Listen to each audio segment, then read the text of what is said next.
Mhm. Good. How did you enjoy your visit here? Huh? Yeah, that's Yeah, right. I You were did. here. Yes, You were I love here. it there. The weather's beautiful. It's cold in here, so It really was. um, Oh, it's still Georgia's just cold. growing in me.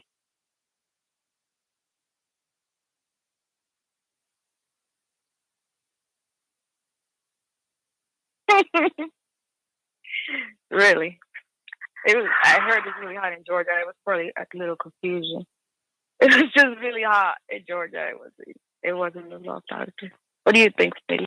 No, no, I'm not. I'm playing with you. But one thing that I did hear from the love doctor, Smitty, that I was like, wow. What?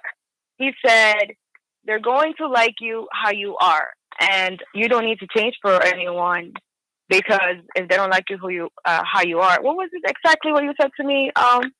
That you're not going to change, that they have to like you for who you are, and as he listens to the teachings that he listens to, that Mm-hmm. he's going to grow and he doesn't need to change any other aspects of his life. It was a very interesting conversation I did He have said that? while I was there. Yeah, he said that. I was like, okay, that was a pretty That good he don't have sign. to change. He doesn't have to change Growth anything, he said. is a form of change. I'm just saying. It's that book he's writing that has me a little. But he told me that, Smitty. Tuli, what do you think about that?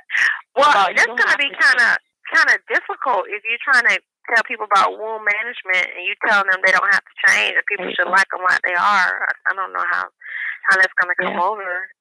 If that's not, I don't know how you're going to write that. You know? That's right. That's right. So, Doctor, how you going to do that? How you going to work that? Yes, I have. But it was a children's book. I have. An Amazon. An Amazon. But it was a really good conversation. Really, truly. Like, I think they had good things, like really good things in it, right? Love Doctor. I actually got to speak to him in person, and I got to see Georgia. I got to spend time with a lot of good friends. So it was a really good experience. I feel like Georgia is growing in me. You guys might be correct about Georgia being people, nice places. So definitely. Yeah.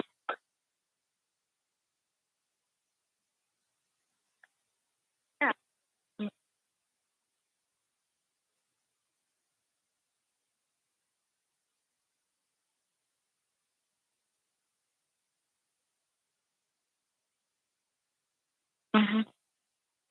Mhm. Mhm. Yep. Very true. It's the weather that gets me. I just don't. I wouldn't want to be anywhere really, really cold or anywhere really, really hot. It seems like when people are hot, they just do crazy stuff. When it's like hot, I don't know why. Or close to some water. Sometimes they do crazy stuff. It's just, I know people do crazy stuff all the time, but any time of the year. But it just seems like it's just they're just different when it's hot outside. But yeah, I really like our weather. I really like our weather.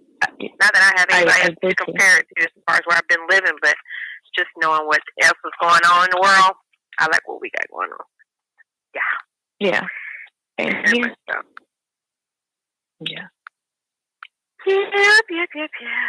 Oh boy. Okay. But, go ahead. I just wanted to kind of quickly highlight that we are in a month of Stress Mental Health Month. So I just wanted to touch a little bit about stress and just kind of encourage you guys to, I know the weather helps a lot. So, just wanted to give awareness of that this month. And working with our wellness. Yeah. What is it called? Stress and mental health. Oh, Stress and Mental Health Month? Mhm. Oh, wow. Okay. Yeah. For is it May or April or May? Stress? April. Oh. Mm-hmm. Oh, we haven't done it, yeah, it's very narrowed, but between us, they're always sending emails, and it reminded me, how we have to work on that stress to prevent. from injuring your body and all those things. So, it's important to take, you always highlight it, Tuli. You always say take care of yourself, self-care, make sure you're aware of taking care of yourself, learning yourself. So, just people out there, be aware of that stressful situation you're going through and take care of yourself. And, just wanted to, Yep. I just had a doctor tell me that. A pulmonologist told me that. About, going to sleep, actually, getting sleep, going to sleep, making sure that you're going to sleep. And how important that is that you go to sleep. He said, I need to wake up at the same time of the morning, try to wake up, make it a routine. That way your body gets used to being up for whatever amount of hours. And then when it's time to go to bed, you will go to bed. As opposed to saying, he said, don't say you're going to go to bed an hour earlier. Like, okay, I'm going at 10, because you're not going to do it. It's not going to work. You're not going to do it. And you're not going to be consistent with it because you did it.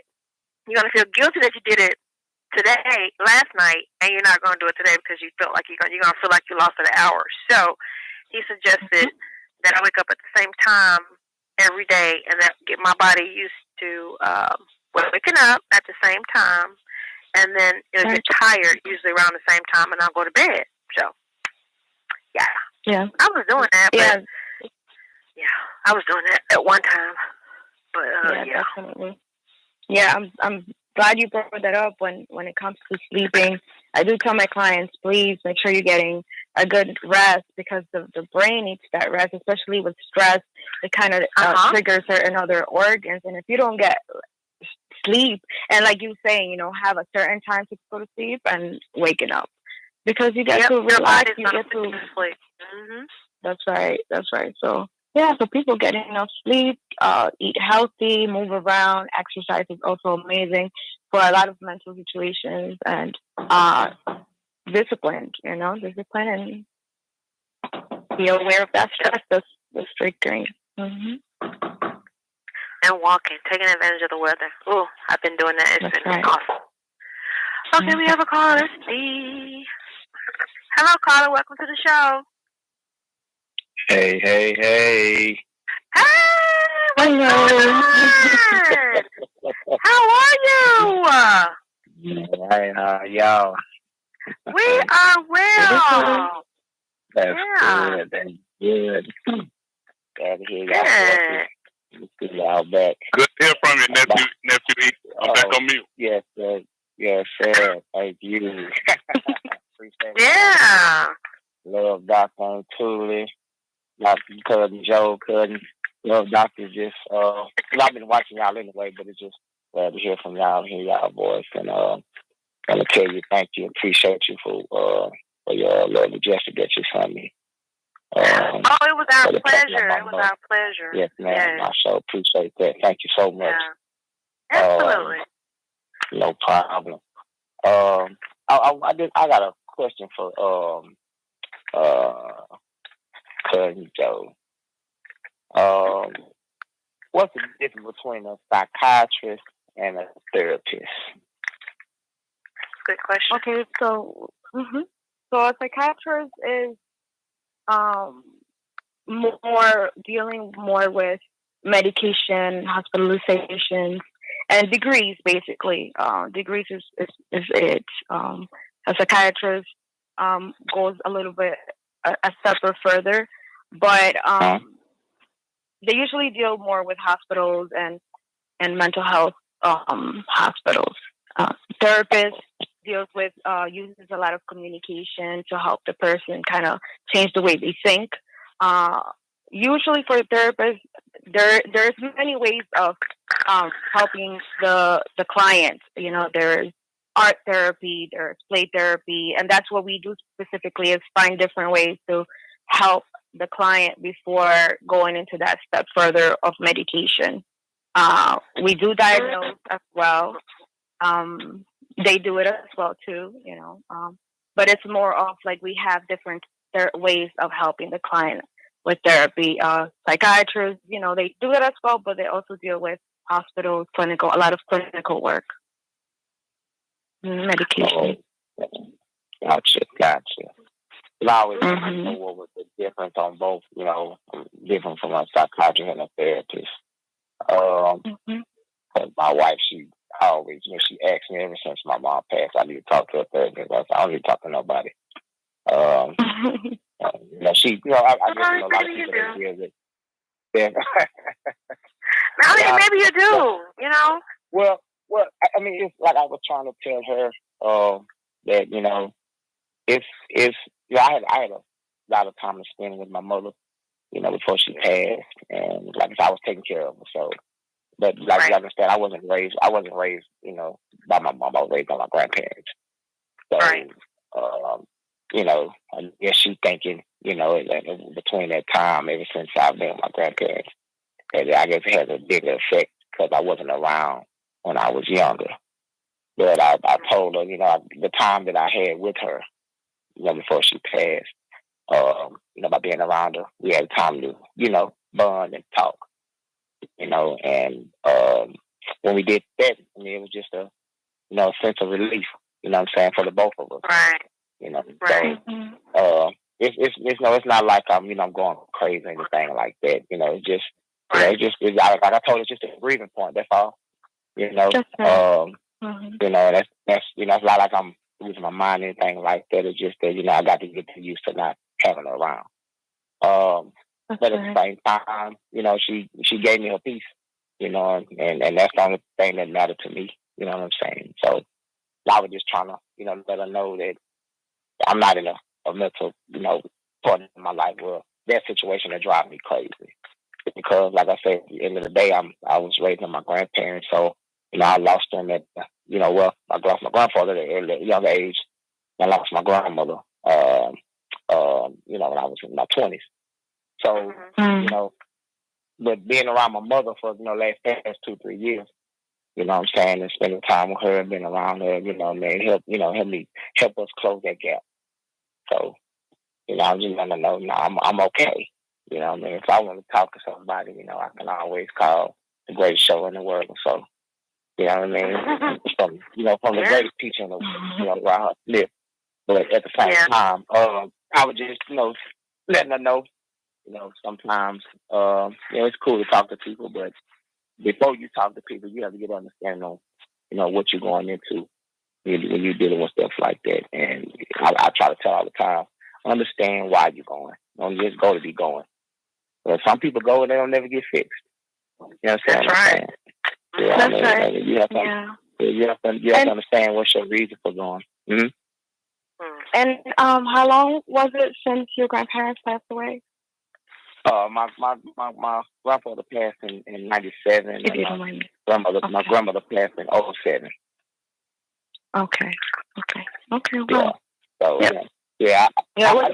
And no problem. Go ahead.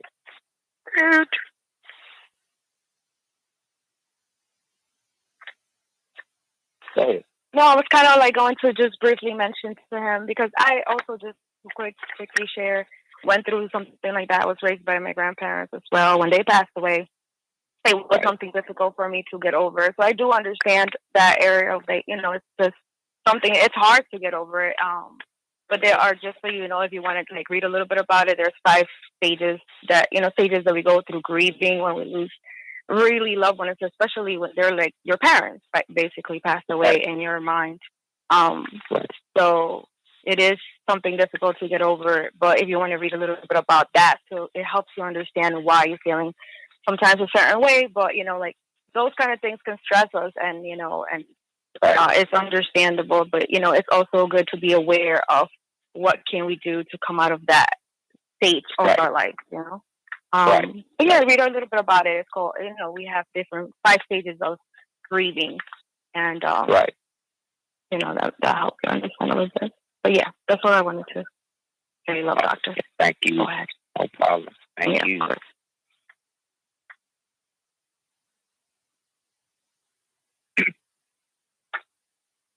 Right. Yes, sir. Yes, sir. Yes, sir. Yes, sir. Too.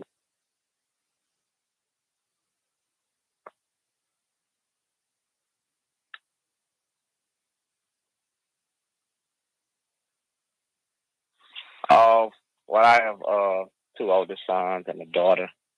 Um, uh, my oldest son is 19, and my middle son is 15, and my daughter is 13. And that's actually 14 next week. But on a consistent basis, I make sure that I teach them what was taught to me when I was young, and that's to always be respectful. Always do whatever I taught you. Don't do something else that I didn't teach you. Don't let nobody give you something I didn't teach you.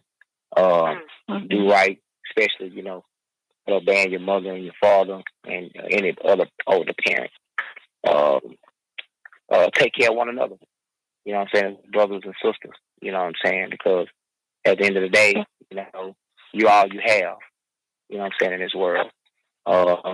They came up together, so they got to look out for each other. I'm there for them in every aspect of their life. You know what I mean? Every time they have something, I'm there to show their support, even though I didn't, I'm with them. I even though their mother and I broke apart when I was younger, but at the same time, I had a chance to be around them ever since they were babies, so they know who I am. So I let them know that I'm always here for them. I always be their father, and no matter what, that I love them and I care about them. And that.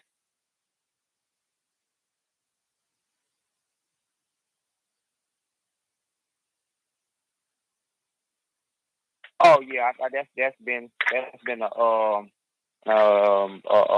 thing that I talk about all the time. As men growing up in this world, we don't get a big major part of the deal. You know what I'm saying? We never have. As long as I've been living, we never have got the big part of the deal. I think back in those days, like I said, when my grandparents were living, my grandfather, they showed a lot more interest with the men, just as well with the woman.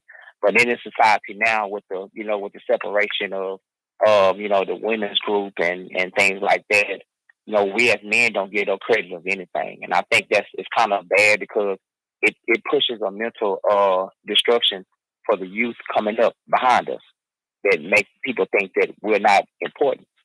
And, when you do that, well, the fault of it is, like I say, the biggest fault, and I'm going to be real about it, and I have to talk about it all the time, it started from in the church.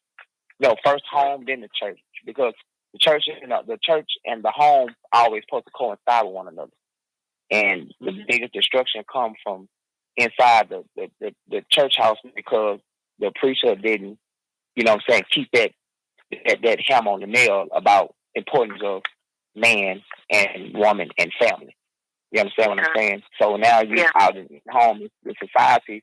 Now, if it's not important in there, then people are not gonna figure like it's important at home. So now when you get out of society, now you have more with the group situation. The pushing all up through entertainment.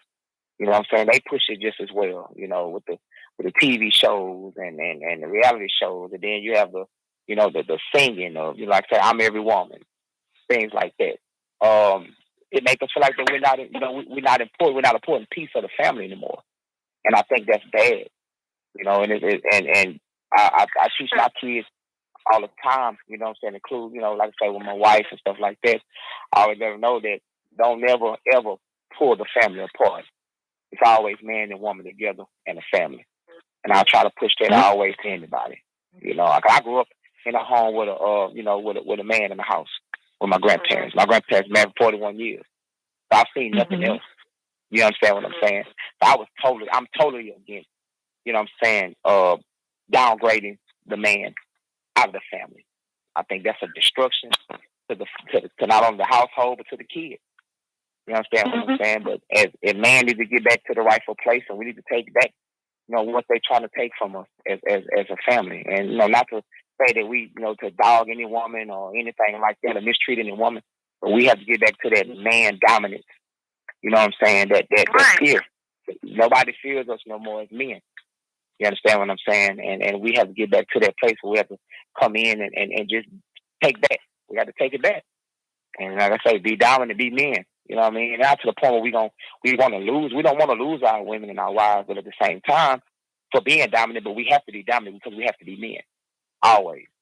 And I think it's very, very bad out here now. We've been looking at the, very. now with the youth. Yeah, it's hurtful. Woo. There's a situation with Dwayne, with Dwayne Wayne, whatever his name is, Wade, what his name is, basketball player.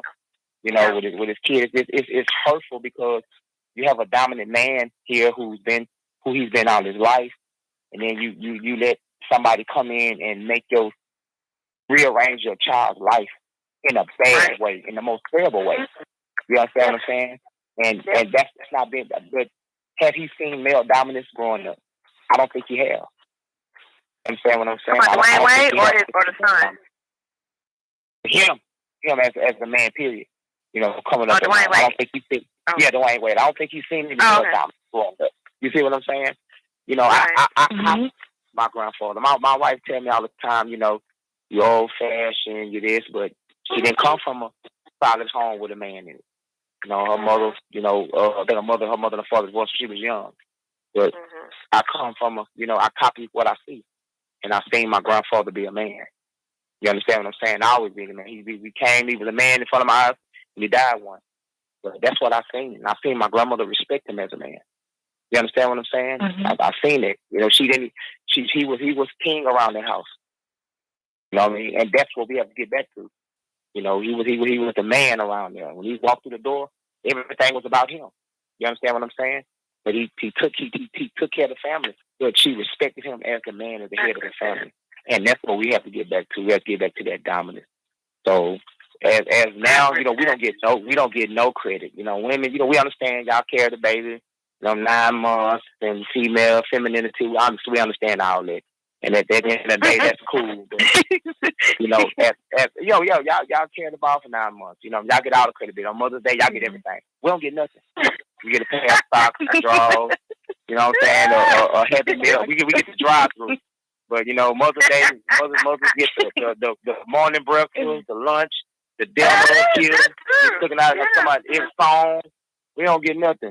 We don't get nothing. I mean, women on that day, I just sit back and I sit back and I watch it. But on Mother's Day, like I said, I don't too much care about it. But on Mother's Day, women have almost 5, 6 different songs for the mother.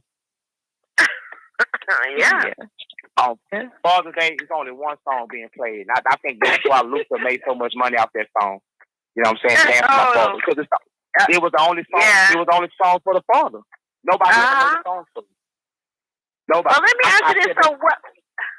So you don't think it was the man's fault? Did the man not take his place, or how did the man allow his place to be taken, or not stand up? How did he just lay it down? The thought of losing. You know what I mean? The thought of losing the woman and losing out. And that's a lot now. Most women don't want a masculine man. You know what I mean? They want a man who's gonna come in and just lay down and say, okay, baby, whatever, and that's what it is. I see a lot of that. But I think the fear of losing the woman and losing losing the woman, the man allow, those things to happen. You understand what I'm saying? That's a big fear. Yeah. Because most women threaten abuse. You know what I'm saying? Oh, you verbal abusive, you this, you that. So if you come in and be a man, then the woman is threatening, hey, I'm leaving because you're being too much of a man. You see what I'm saying? But those are people that don't come from men life, growing up in a house full of man. So you don't see that discipline in that man, that roar, that loudness, that boldness. Then you don't see your mother respecting it. You see what I'm saying? When you don't see that, then how can you expect it from a husband? Yeah. You see what I'm saying? If you never got it from your father, how can you expect it from your husband? And a lot of women nowadays, that's why the divorce rate is so high. Because when the man comes home to be the man, the woman, I'm done. I'm through. So when she runs out, she's running away from an understanding. It's not a threat. It's just the simple fact that you never had any male discipline. You see what I'm saying? Because you wasn't raised in the home. If you was, the men, like you say, it was the same way. The man was afraid to lose the mother because the mother threatened to leave because the man was being too manly. And I think that's wrong because as a man, you have to do things outside of the normal. You know what I'm saying? To make sure that your home is taken care of and things go right. So it's gonna take for me to roar and stomp and slam the door and not agree. You understand what I'm saying? Because if everything is right, there such thing as a man like not doing it correctly? Yeah, or you cannot. You cannot. Is it okay to adjust it? You know what I'm saying? If say for instance my husband is yell, is it okay not to yell, but you still could be the man? Well, I mean, I'm just asking because in some cases, if a man knows he's wrong for getting out of tune, then in the respect, he can come back and say, "Hey, I apologize. I didn't mean that." You understand what I'm saying? I don't mean going there and make your family run under the bed and everybody hide in the closet. No, I'm speaking of a general understanding of hey, when a man says something, it's not always a threat. You know what I'm saying? Right. Out here you can't say nothing no more. Yeah. You see what I'm saying? Yeah. You can't say nothing no more. And I think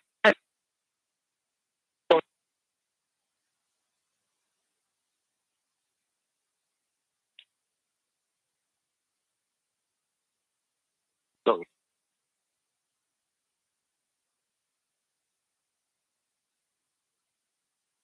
Yes, sir. Right.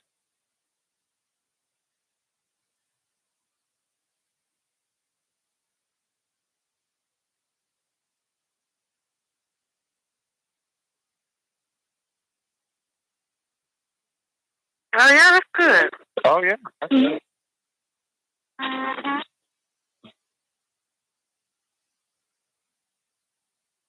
Right. Right.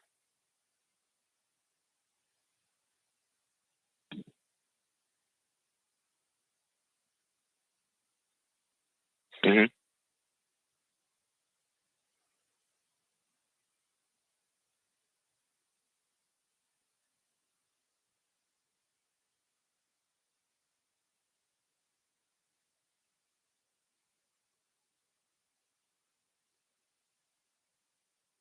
Yes, sir.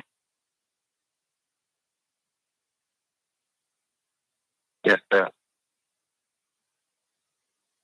Mm-hmm. Yes, sir. I appreciate it. Like I say, I mimic what I was, what was put into me at a young age from my grandfather, and my grandmother took over after he passed, so she could only, give me what she learned from him, and I've always recognized my grandfather as probably one of he was my hero. You understand what I'm saying? And I thought this man could be Superman. You know what I mean? And that's how I looked at him. Not like I had uncles and stuff like that and cousins who were great, great male role models in my life. And like I say, now that I got older and I move on, Raha is always at the top of the list. You know what I'm saying? That's a great male role model. Not only as, a teacher of the bar, but just a male figure as well, from the inside out. And, from his standard of his position as a leader, I'm saying? He's at the top of the league, not at number one in my book. You know what I mean? I know it's more out there, but he's the only one I know so far. And that's what people we need like that, examples like that to be shown in our life. You know what I mean? I know he come from a strong father figure as well with Mr. Henry Grady. He talk about him all the time. But that's what it takes. But it made him who he was. You understand what I'm saying? Mm-hmm. You know what I mean? It made him who he was. He made who he was. And he got great sons and great kids and stuff like that. And what I'm saying, he got a great wife. So at the end of the day, that's the examples we need to see. And I need, I've always, what I'm saying, harbored it, to my heart and say, man, this the man that needs to be on the world network everywhere, so people can see this. But at the same time, I appreciate that. I hug y'all to the heart. Thank you y'all for everything, and I appreciate that. And this is the number one show in the world. You know what I'm saying? Always and forever. We appreciate so much. No doubt. Call us anytime you want to talk. If we talk about something you don't want to talk about, just call us. We always change for you anyway. So it doesn't matter. We are here. Yeah. Thank y'all. Cousin Joe is here too. You need her. Thank y'all. Send the synagogue my love. Thank y'all. Absolutely. All right. Have a good night. Enjoy the rest of the show. Thank you.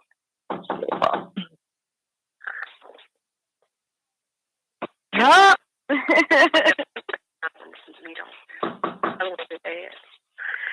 Sorry about that, people.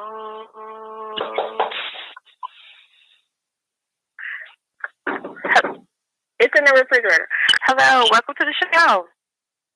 Good afternoon. Hey. Hello. How are you? How's everyone? We are well. Well, I am well. Sorry, everybody themselves. We are well, yes. I'm pretty good. Yes, sir, it is. How you doing, doctor? Yeah.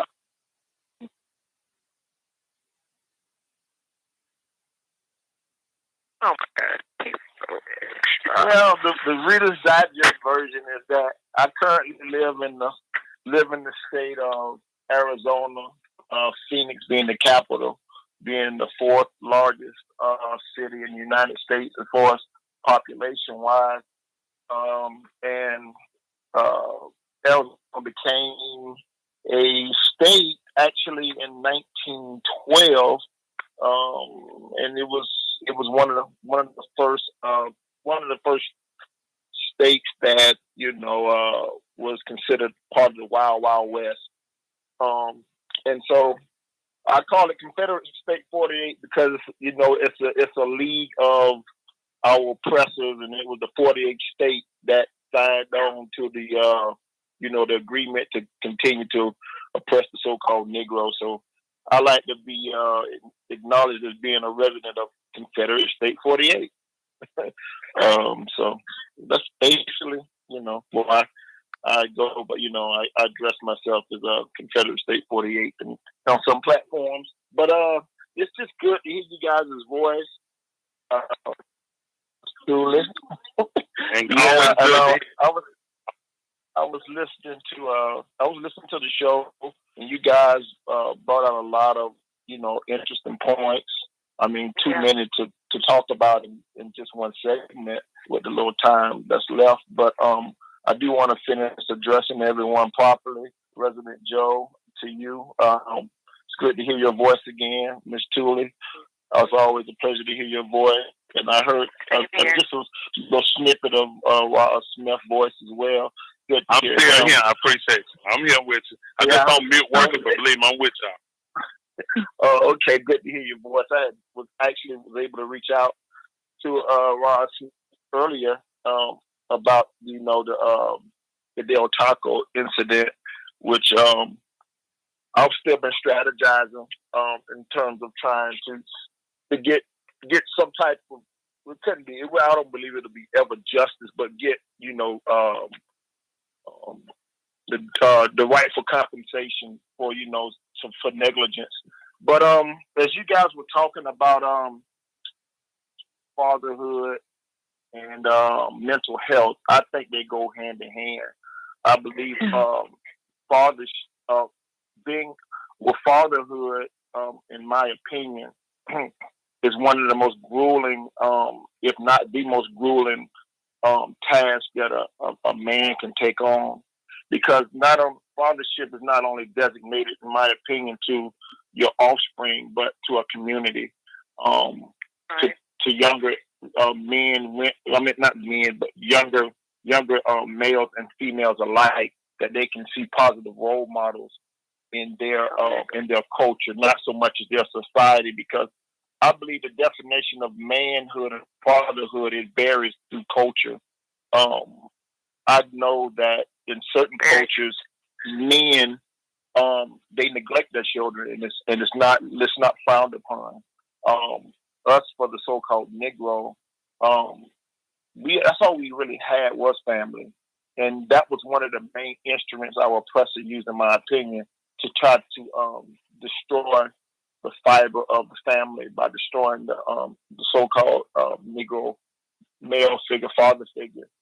Myself being a product of a broken home, so I grew up just looking at other family structures and just kind of felt like cheated and just felt, a lot of resentment towards my father. I loved him, but I just could not really wrap my mind around why him and my mother could not, live, and have a cohesive relationship, with me and my siblings at the time. But, moving forward in life, as I became a father, I was reluctant to really want to be a father, not because I didn't enjoy having, an offspring. It was just that I just didn't have the tools to be the father that I wanted to become. So I made a lot of mistakes in life and things of that nature. But I just was only able to do with the tools that I was given and what I saw portrayed on television and in my environment. But as I started seeing, men of, great moral stature such as Smith and Sharon Bostic and other individuals that I can actually identify and relate to, it started really giving me a different perspective on how important fathers are, not just to your child, but to others, people's children as well, and how, we could rebuild our communities and not our community, but we could rebuild our culture. And so we can establish an identity again, because I believe once we lost the male figure, we lost our identity as being a people. And we also know that our women, we don't want to leave the mothers out. As I stated some some shows before, that the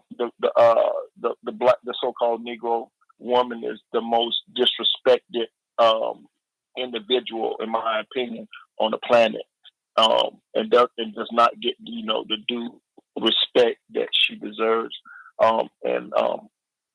So with all that, all that going, all those moving parts, I just look now and just think mental health plays a major part in the so-called Black fathers such as myself. I can testify to it because I struggle with still do with mental health in terms of making the right decisions, as far as am I enabling my kids by always being there for them, or just trying to find that balance, letting them make mistakes and not being so critical and judgmental, because me being without a father and things like that, made mistakes too, and people had to overlook it and kind of like serve as a buffer for me and my following. So there is really, I hear people say there's no handbook to fatherhood, but I beg to differ. But that's neither here nor there. But you can look around, and if you look hard enough, you can find individuals, fathers, that are actually, not only being instrumental in their children's lives, but the lives of other young adults and younger children as well. So by April being Mental Health Month, there's a lot of work that needs to be done and a lot of discussions that need to be discussed as far as mental health, because with a term that the Love Doctor used, that legislative racism, that plays a lot on it too. Trying to, and in my opinion too, and in my closing, I don't want to eat up a lot of time, but I'm just so excited being on tonight. It's very therapeutic. But absolutely, closing the generational wealth gap, that, and then in this economy, it seems so even almost out of reach now with the economy now. But the closing the generational wealth gap between our counterparts, it seems like like I say, unobtainable. But with a lot of hard work and unification and things of that nature, it's achievable. But just how hard we have to fight, just to make ends meet, and that can play a lot on a person's, psyche. If I'm using the right term, Dr. Joe, on the mental state, trying to make ends meet and trying to provide for a family and trying to kind of stay what they would call cultural relevant in terms of like having, like the latest fashion and not being some, looking like some type of weirdo walking around, but you don't want to, be the buy into the Gucci's and the Hugo Bosses of the world that don't care anything about our people, but we spend our hard-earned money on their products and things of that nature. So, just dealing with mental health along with that alone is enough to kind of like drive someone over the edge to do things that they would not necessarily do, like such as selling drugs or, doing something illicit, or, something that's, unethical in order to make ends meet. So, I mean, mental health is very, very vital in today's society. So, I think that's all I got. I have a lot more, but I'm just so glad to hear you guys' voice.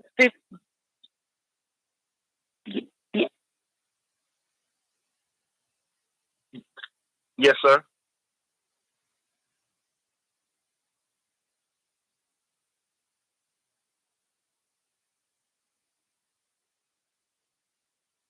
Mm-hmm. Yes.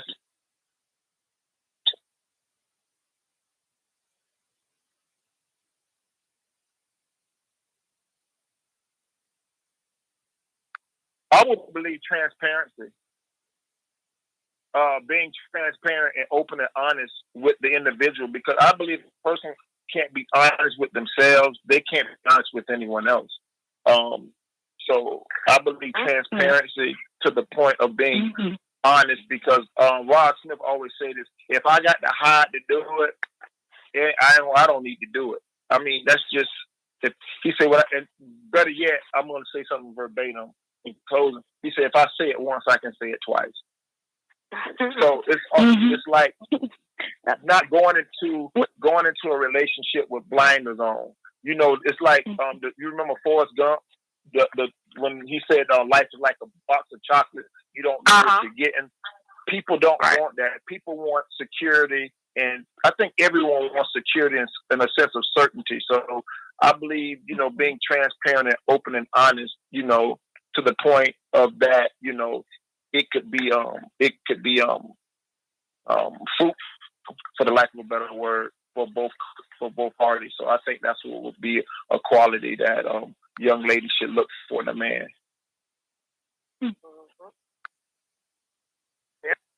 Yeah. Oh. And before you leave, I wanted. Hold on 1 second. Just one second, because you said something very important, and thank you for that. You brought something about that mental health and fathers has a big thing to do, or are connected, and you're right. I was going to say that it was in my mind. It's important that you did bring that, because when a single mom, no matter how hard she tries or how good she tries to do her job, there's still that factor there's still that person that needs to be there missing. So imagine the father and mother, it's difficult, and just when one person, it's extremely difficult. So we kind of, as a single mom, we lack certain things because we're focused on other things, or basically trying to survive. And minorities were set, to separate parents, and family is very important in order to raise children to be how they're supposed to be acting. And a lot of the things that are connected to the lack of being raised without a father is poverty, suicide, and just difficult to strive and succeed. And it's because it's very important to have that role model as a father. And then males are being raised with only a female figure, and they're trying to figure out how to be a man. So some are working hard for it, and some of them can't find that, so they go into alcoholism or substance abuse. So yeah, definitely mental health is very connected with the lack of now having a father. So what you're doing is trying to see how you can be the best father you could be. So that's one of the things I have to recommend. Like, you didn't have a father. Be true to yourself and see how you can become a better man for the society that it's needing so many role models, male role models, at this moment. So yeah, that was a very good point that you did bring. If I might, real quick, Dr. Joe, I'm glad that you brought that out. You know what?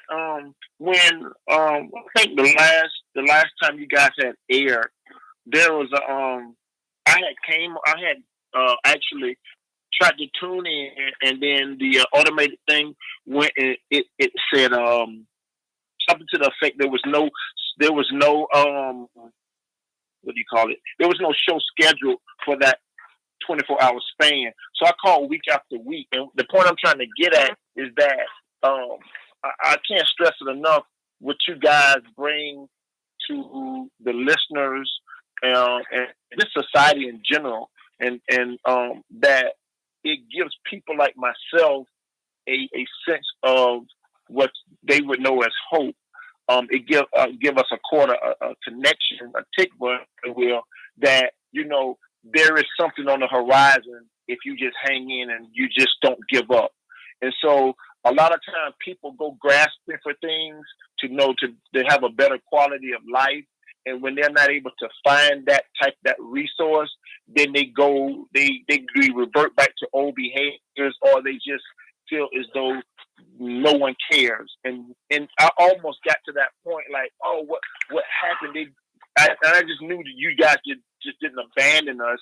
It was like there was something. The first thought was you guys were shadow banned, and I was like, I gotta be able to get a hold to one of you four. And I was like, I'm gonna keep on calling in. I'm gonna keep on doing research and trying to do what I can just to hear you guys' voice, or just to get some feedback, just to know that you guys were all right and that you guys were still continuing to empower our people. Well, our people and the people for that matter. So I just want to say again, thank you all tonight for having me on, and I really appreciate you guys being back. And I know it's going to be even better moving forward. Thank you again. I appreciate that. Mm-hmm. Definitely. Apologize. Yes, definitely. It was all on me, and I apologize. But definitely, we appreciate it. Was on me. It was all my fault. But I definitely apologize. And I appreciate what you said. And just let you know that next week, we may be on a break next week because I got something going on. Okay. Maybe. But the show must go on. One monkey don't stop the show. So I'll try to set it up so that it can still go on next week. Yeah. Oh, you're going to take a long time. Yep. Yeah. Yeah.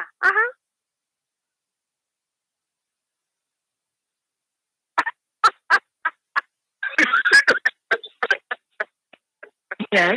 I didn't say ugly monkey. I didn't say I was an ugly monkey. Hello? Thank you. But thank you for the report. Thank you so much. Now, you don't hear next week. That's why. Yes, exactly. Yes. That is why. But yes, y'all will in the next week. After that, we'll be back. But yes, we should be back next week. Number one show in America. Yeah. Thank you again. Yes, ma'am. Good night. Always great to hear from you. Too. Yes, sir. Right. Sorry. Yeah. But yeah. Okay. So that was very very nice. Very good. Very good point. Yeah. Oh boy, that just messed me up. But okay, I'm here. I wanted to talk about what we were talking about earlier with Nephew E, as far as grief and grieving. I wanted to visit that, but we can go back to that. But I did want to. Love Doctor was trying to make his points with some of the things that are going on in society. Did you guys hear about that? Tyra Banks is trying to do a TV series about teen drag queens. So anyway, she's doing a television show. You know how she did American Top Model. And it's called Generation Drag. It focuses on 5 kids. There's this thing that they're making up. It's called a dragutante, like a debutante. So they, they're dressing up and trying to. This is crazy. This is terrible. And this is her show, of course. Yeah. So this is, they're saying that now doctors are saying this. I don't know how many doctors or which doctors, but doctors are saying transgender youth and others diagnosed with gender dysphoria have a high rate of attempted suicide, which is over like 46%. So once they hear about this, they're gonna watch it, and I just don't know what the repercussions is gonna be from this. This is just so stupid. And it's all over. Blown away. And they use us to do that kind of stuff. Yeah, and it's all over. I feel that's one of the big topics. I'm glad you brought it up. It's one of the big topics right now. And so everything's changing, and the focus of homosexuality and all these things. And the most, I just want to share that I'm really upset at the fact that they're teaching our kids this stuff, because now they have a chart where they show a undergrad, like a grammar school kid. It could be kindergarten or pre-K to 7th grade, I believe, onto a chart where here is where you are right now, but you can be a boy or a girl. Like, it's okay to be that. And it's like, why are you showing this to my kids? Like, first of all, the parents should be the one teaching their kids anything that has to do with this type of topics. But it's so, I don't know, the schools are focusing on this so much. And now that's one of the things I'm frustrated. No, I just wanted to share that I'm extremely frustrated, and it's been in my mind for a little bit now. It's disgusting. What do you guys? I have a question in reference to that. Is it because are they doing that in order? Like some people say, don't teach homosexuality to my kids. Da, da, da. So is this like the flip, the other side? Okay, we won't teach homosexuality, but we'll change your child's sexuality or gender rather. We'll go that way. It's a different route to get to the same thing, because once a girl thinks she's a boy, she's gonna be trying to make herself attracted to a girl. So that's the same thing. It's just homosexual through the back door, I'm thinking. No pun. Yeah, but right.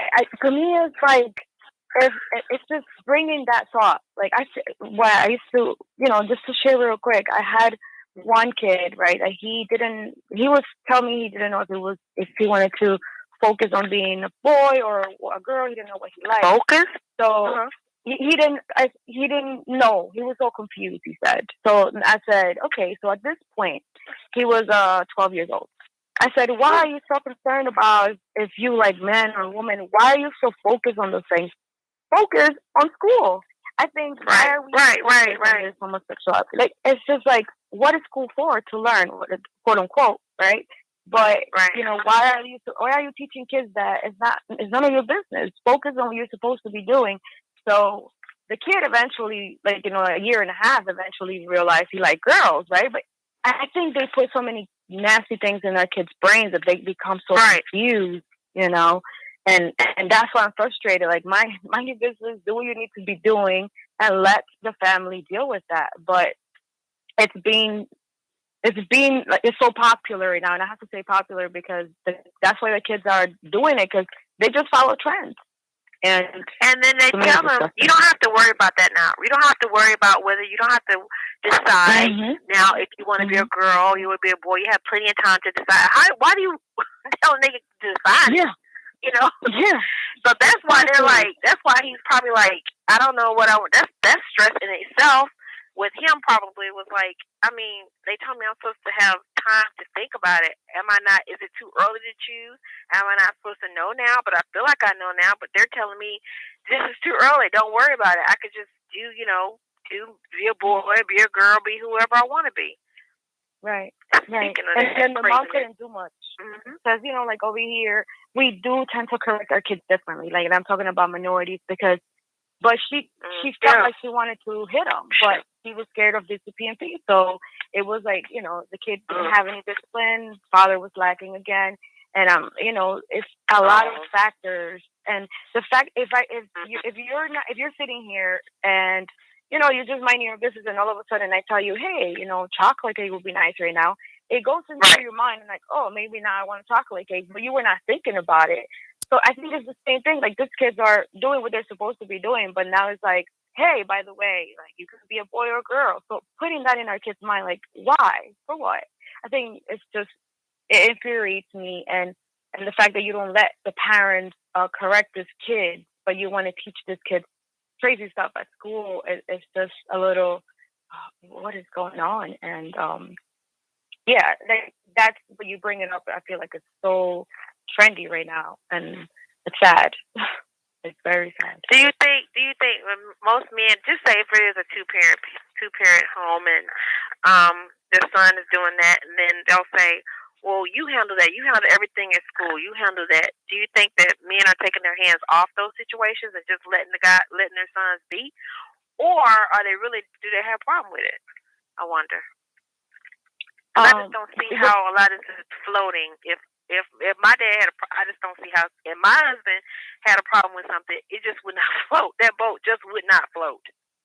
Right, but a lot of these cases, usually the parents are not in the picture. I mean, for this kid in particular, the father was not in the picture, and he had nobody. But like you said, Dwayne Wade is there, and you got Gabrielle Union, and the boy's mom, who's supposed to be a psychiatrist. It's like, God. Right. But nobody driving the bus. That's what I'm telling you. The psychiatrists now, we're supposed to support that, because that's just as like a mental kind of struggle growing up. Correct. And like we just gotta support it. That my thought is like, there has to be a struggle, but they teach us to say that there's no struggle, that's a normal thing. Right. That's yes, exactly my point. Yes. Like, you don't have to think about that right now. It's okay. You don't have to think about it. Yeah. And if you want to wear a dress, go ahead. But whatever you feel. Where's the discipline? Where are the parents? Like, who is the parent here? So it's like, I don't know. But yeah, what you're saying is not they don't see it as a problem, and it's sad that now we as therapists or psychiatrists, or we have to be okay with that and support it, and and they're making sure that we are learning these things and training us for that in particular. And it's like, well, but I don't agree with it. It makes you think, is it punishment for the women? Is it punishment because we don't have our hands on our kids? It's like, okay, you know how you handle your kid? Okay. This is for you. Mm-hmm. Yeah. This is your mess. Yeah. Right. Yeah. Yeah, it could be.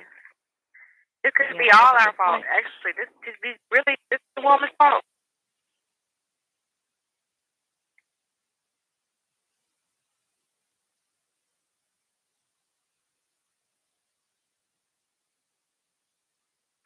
What do you mean?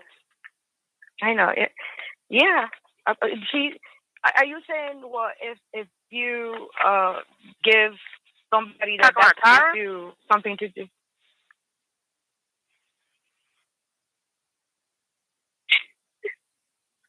You talking about Tyra Banks? I don't know.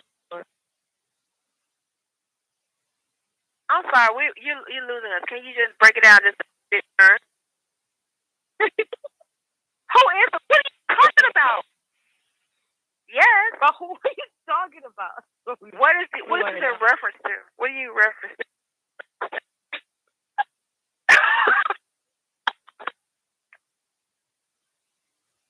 Who's the problem?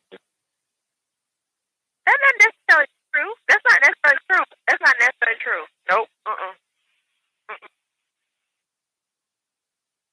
No, I'm not saying this because a person's a prostitute doesn't mean they're gonna make a show about prostitution. So that don't mean that's the only story I gotta tell in my life.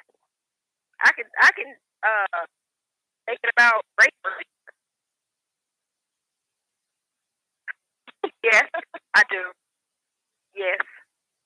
Everybody comes from somewhere. Yes, I am. That's very true. Everybody has to have a chance to change, and if I they want to ain't sure change, I'm taking up for the prostitute. That's right. Everybody has to have a chance to change. I agree with you. I mean, can you tell us your point, please, so we can understand? Yeah, what are you trying to say? We didn't get a point. What did you say?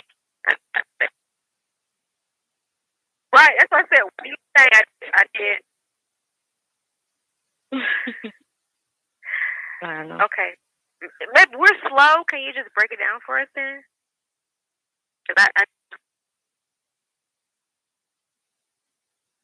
Cool.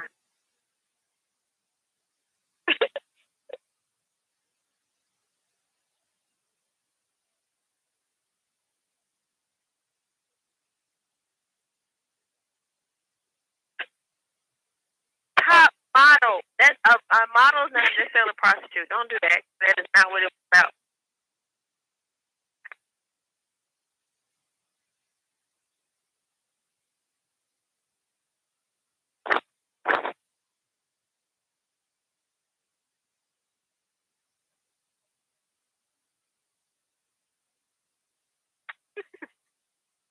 Are you on something? I'm just curious. You feel good right now? How you feeling? How you feeling, bud? Are you floating? Woo! Oh. Ah.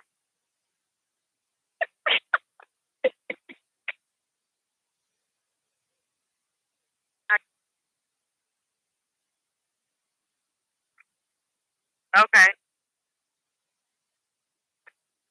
You know what?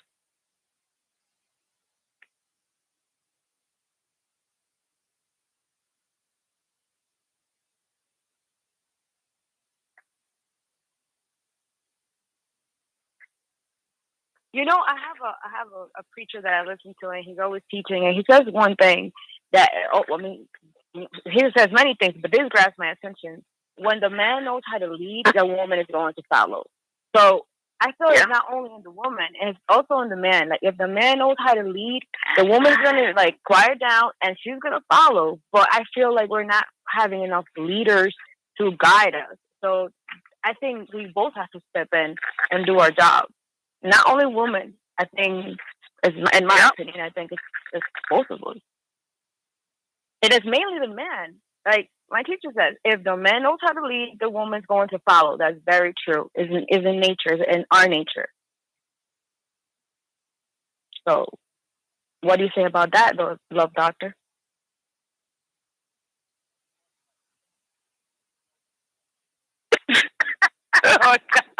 Yes, but maybe she had a lack of like somebody to teach her, so she takes that.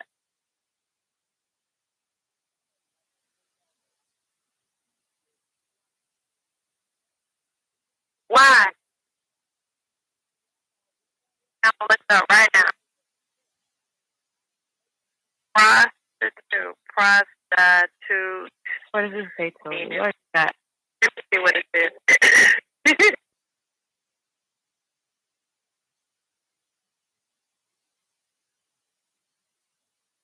Okay, the practice.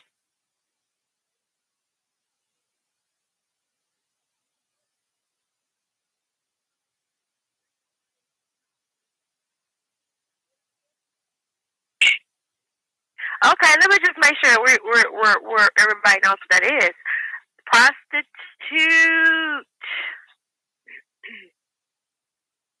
He gave me prostitution, but that's okay. Prostitute. All right. A prostitute is a person, in particular a woman, who engages in sexual activity for payment. Mm-hmm. That's the noun. The verb, offer someone for sexual activity in exchange for payment. That's a verb. So I'm just trying to really look in here to put oneself.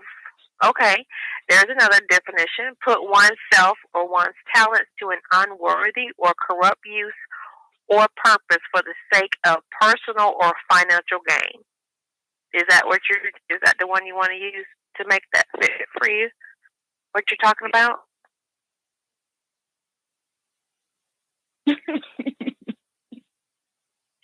I didn't know she was selling herself for sex. I didn't know that either. I hadn't heard that she was getting paid for sex. I really hadn't heard that one. That's a new one for me. Wow.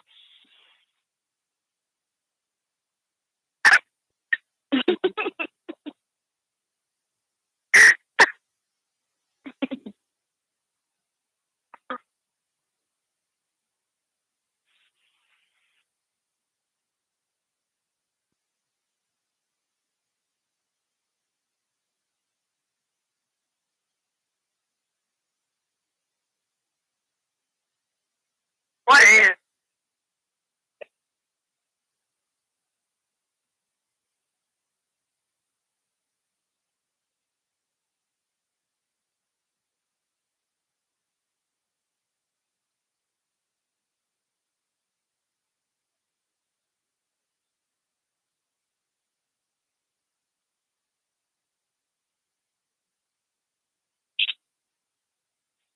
And she has a kid too. She has a kid with a white guy. So she brought the family through, I guess. Ooh, okay. No, I don't think she's married to this guy. She just had a baby with him. Okay. Yeah. Supposedly. Yeah. Okay, Janelle Monáe. You know her? Pretty girl. I think she is. Or some. I thought she was. She said she came out as non-binary. Okay. She says, "I just don't see myself as a woman." So at first, before she said she was a pansexual, and that means that you're sexually fluid, which means you're just attracted to everybody, everything, everybody. So now,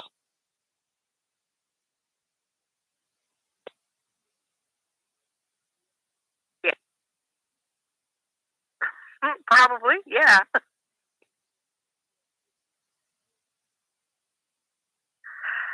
probably. Excuse me. Yeah, Yeah, I agree. Yeah, I agree. I definitely agree. she says she feels all energy. She feels all her energy.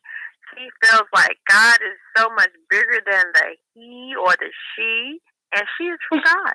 She said she is everything. She is everything. She said she would always stand with women. Of course, 'cause, she would always stand with black women.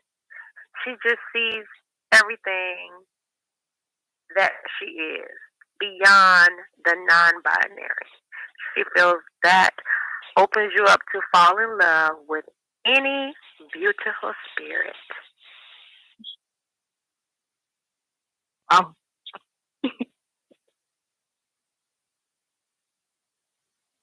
Just worldly, little.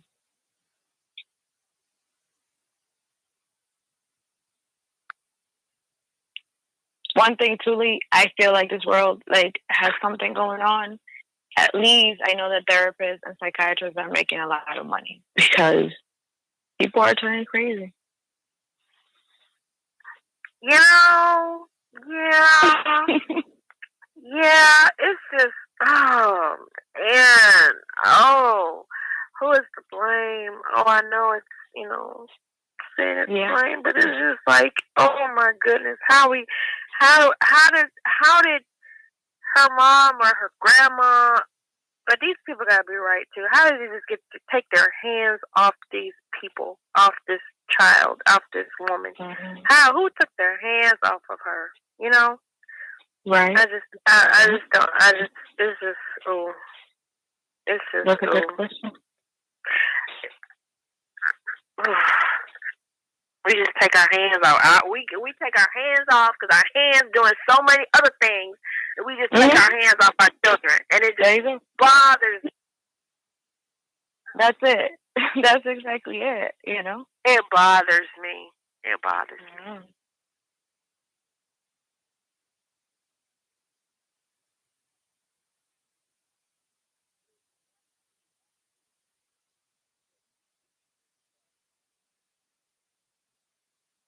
you mean?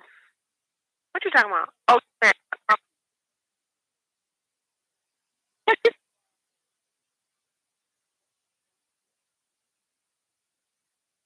okay. So, okay, all right. Let's talk about something. I do.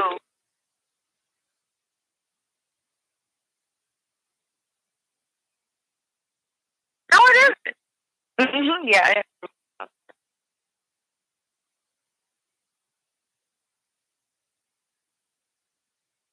Yeah. because nobody's there. Nobody has their hand on them. Nobody's protecting them. Nobody's there. Yeah. Nobody's watching the door, the window, everything. The door is open. The windows are unlocked. The back door, the front door, the basement is wide open. Nobody's watching. Nobody's manning the station. Nobody's manning it. Childhood development. Childhood development. Nobody's in place. Nobody's in place. Nobody's in place. Nobody's in place. Nobody's in place.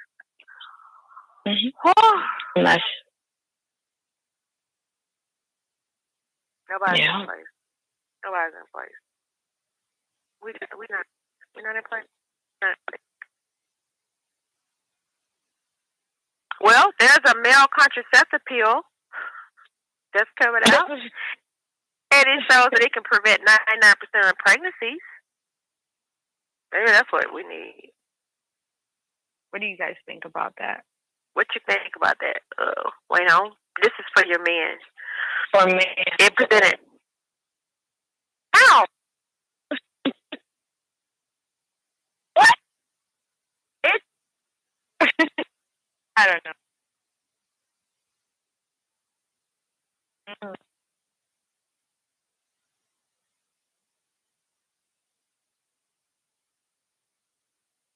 Let me tell you about this pill.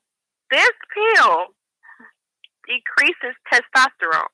So you know what that means in men. So it would increase, which means there will be more female characteristics in progesterone, such as breasts and feminine voices. Okay, some of the side effects. Whoa! No. Some of the other side effects would include weight gain, depression, mood swings. So that may not be too good for the strong. Wow. Man. So, yeah. Oh, wow, that is incredible. So, and they polled the people. That they polled the people. Half of the men who they surveyed about that pill said that they would take it.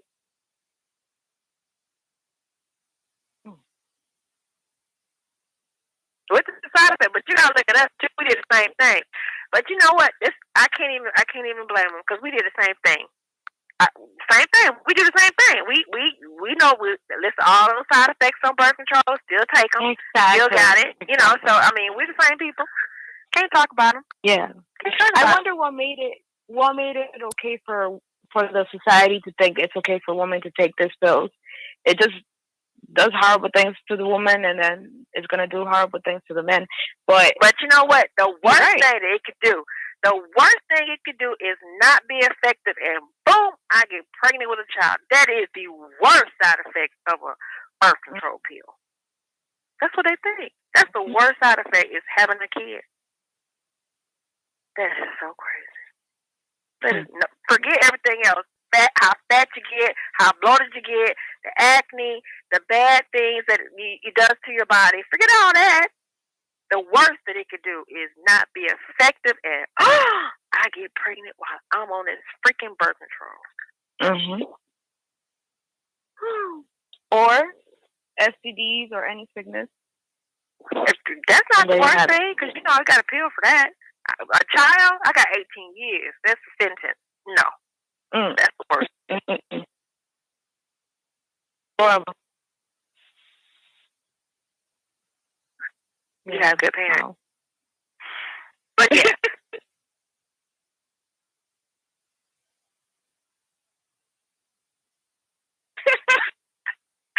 And then they thought you were out there.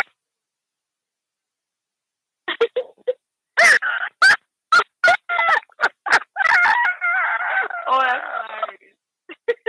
You need to look at this. How you getting on there? Just sell it on there. Yeah, now we got to raise. Now we got to finish. My goodness. It's not done yet. Hold on.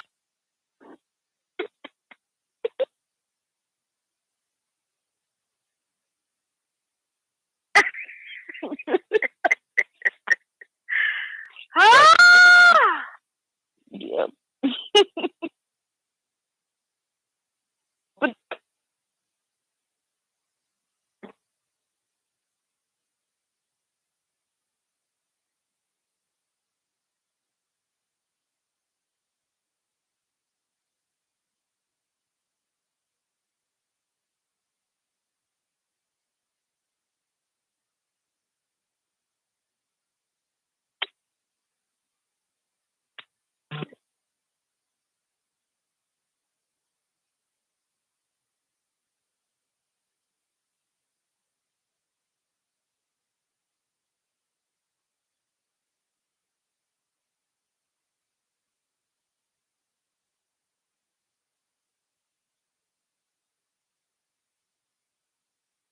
It's birth control?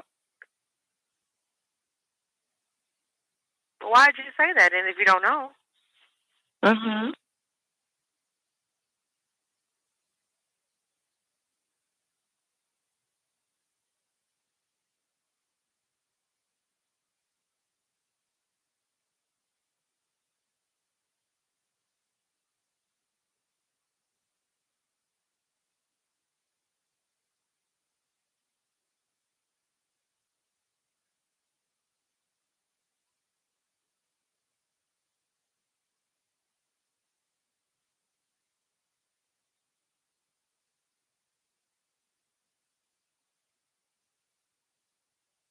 I've heard I've heard of that before. I just never knew there was anything natural for that in particular. But I've heard of that before. Well, remember we just had that. What is it?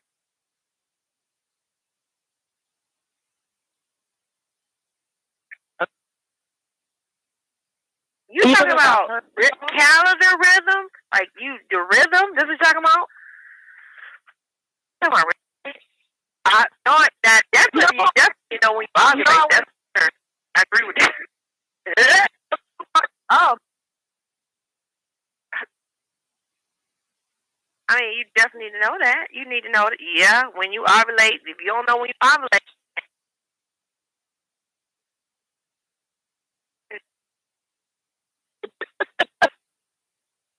that's so lame. But listen, what we want to know is like, you know, because there's listeners that want to know about this information, and so what is it teas that you're talking about? Because this person told me about it and I've never heard of it. This is the second time. I was actually talking about it with Julie. Like I've never heard of something like that before. Natural remedy. I just want that. I wouldn't want to be. I wouldn't want to be a person to find out if it's true, if it worked. I tell you that. Right. I'm not gonna be the practitioner. I'm not gonna. I would not try to stress the test and say, "Okay, I'm gonna do these herbs and see it." No, ma'am. No, ma'am. Right. It'd be me. I'm okay. Like, Mama all the way. But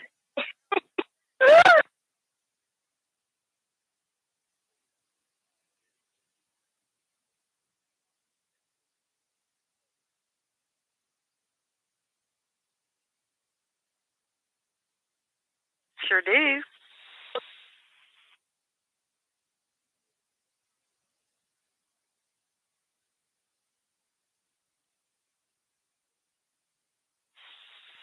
Oh, yeah. look at him. Oh,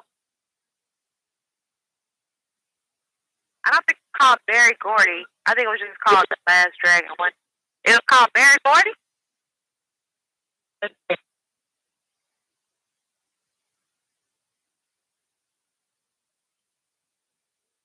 Oh. Oh yeah. Oh, okay. Okay. Yeah. I mean, I don't know if that's, but that sound like a good reason. Wait, What? is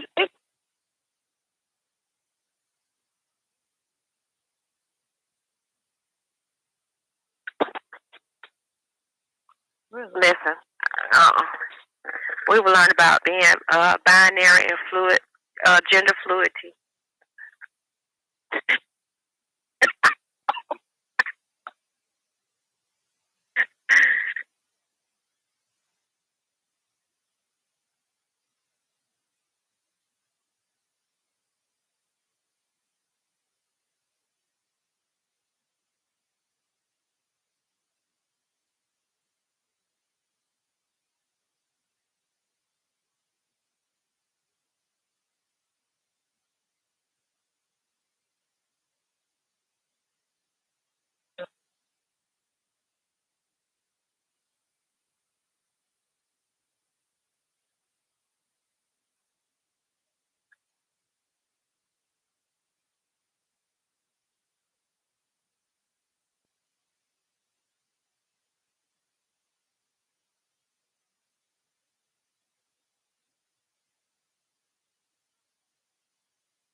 Wow.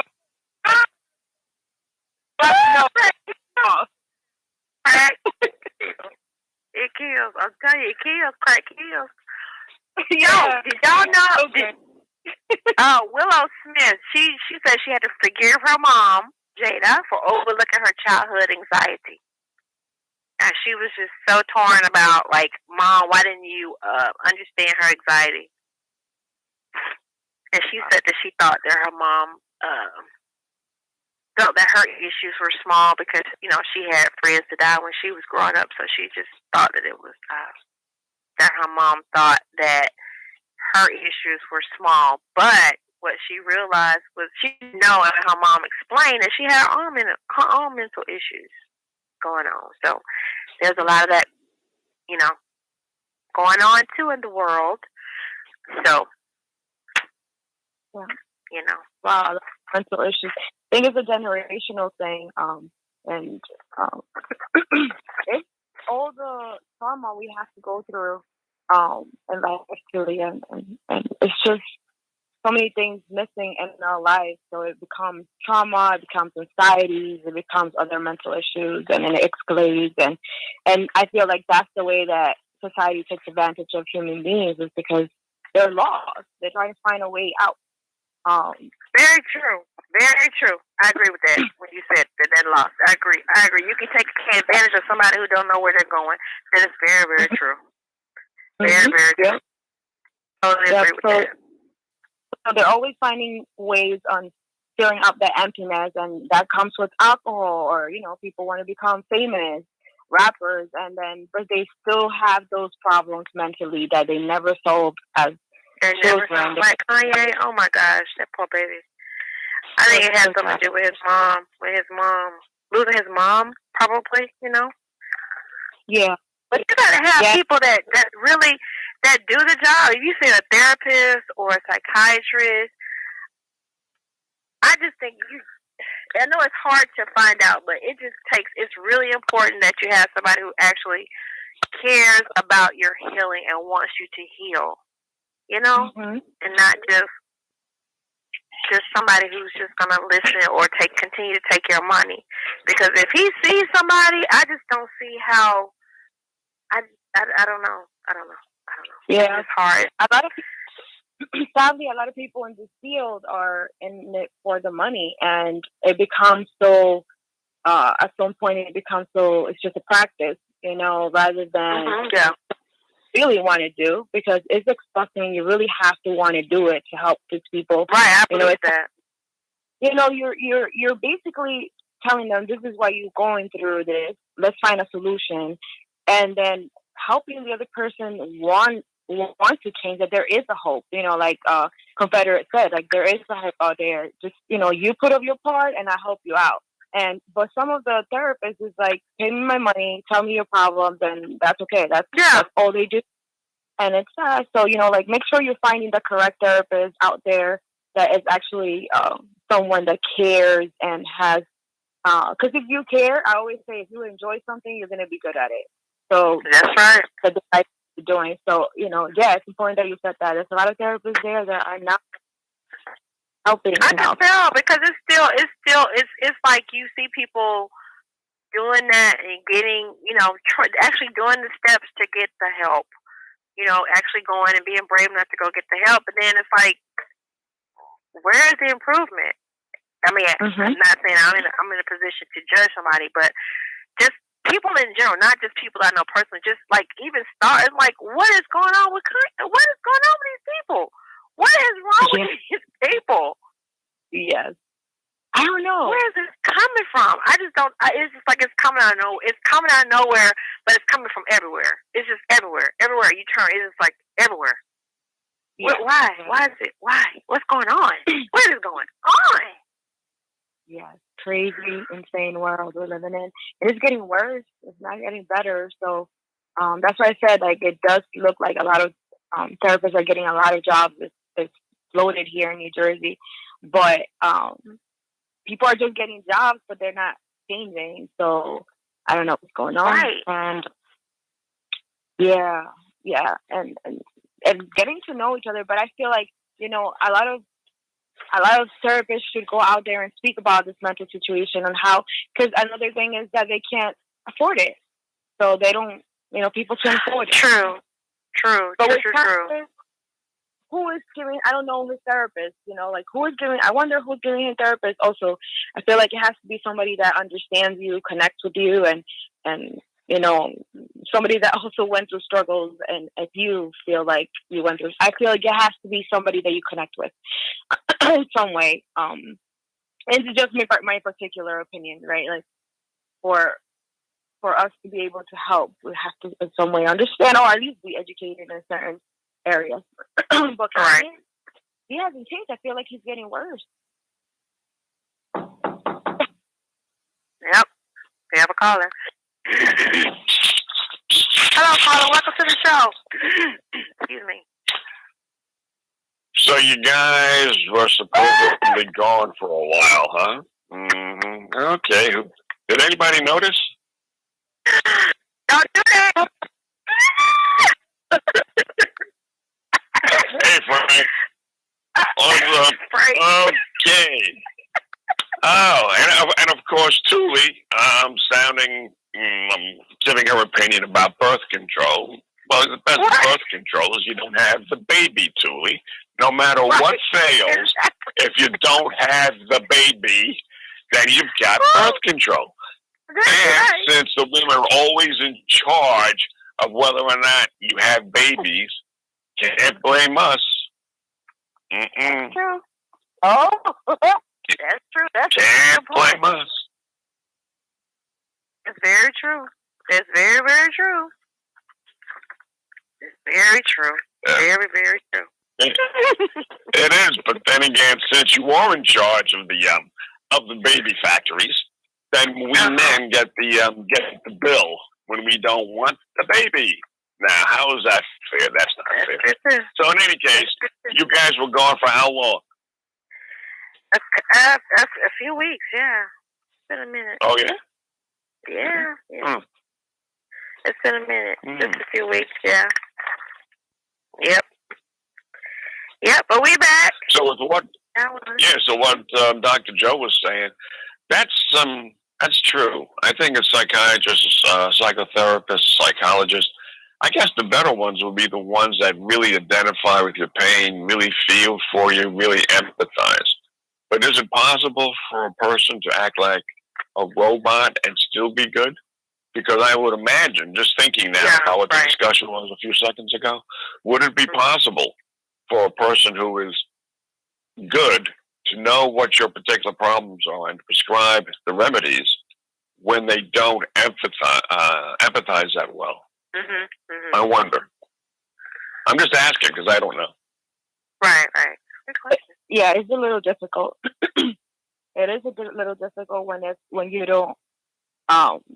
You could help, but I feel like eventually you have to have someone that kind of has an expertise on that area that you need help with. So, yeah. But is it possible, Doc, that some psychiatrists or psychotherapists, etc., that they would actually be so empathetic that they can't see the forest for the trees? Yeah. Yep. Like if somebody's saying, "Well, I have these particular problems, and my problems are with my husband or my wife at home," and they start talking about their problems, but if you don't hear the other side, then maybe the psychotherapist might say, "Well, I understand what he or she is going through because that reminds me of my experiences, and I think that those experiences that he or she is undergoing now, well, those are probably the very, very true experiences in her. I mean, meaning the patient's interpretation of the events are the right ones. When in fact, maybe the interpretation by the patient could be 90% right, but 10% wrong, and that 10% could really mean a lot. Yeah. No, yeah, that's why it's important to do an assessment before dealing with any particular situation, to see where you're going to, what kind of area are you going to be helping with in this client. Like you said, let's say for me, right, I could help a person, but eventually if I see that it's not something I can help them specifically, I would actually recommend someone else that would help them a little bit more in that area. But I think at least to have an expertise or education or be focused on that area as a therapist that the person is needing. I think we should look into that. That's something that listeners should be educated on, and just researching therapists carefully that actually can help you with your problem specifically, to avoid just wasting time or wasting money. Yep. But thank you, Joe.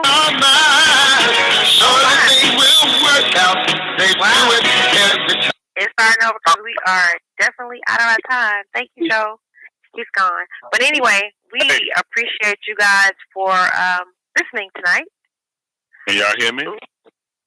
Who is this? Yes. Hello? We hear you, sir. Oh, yes, listen, we hear you, we sir. got to go. We appreciate you. We heard Montana Joe, everybody, nephew E, and always our Grace and Hub up in Confederate State 48 and all their listeners. We appreciate you guys. A hobby, looking to come back with something different. Keep supporting, keep watching. Stay safe, stay strong. Remember, while they're celebrating the Holocaust, somebody need to look at the hell these folks done cost us.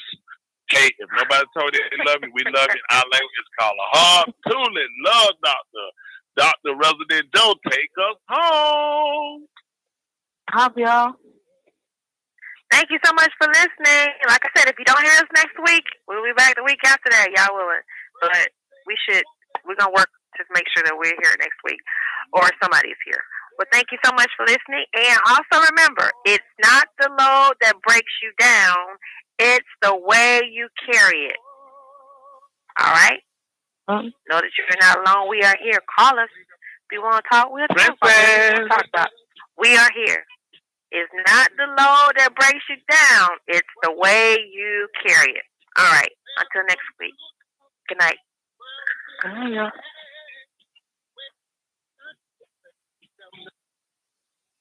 We are about to take it back.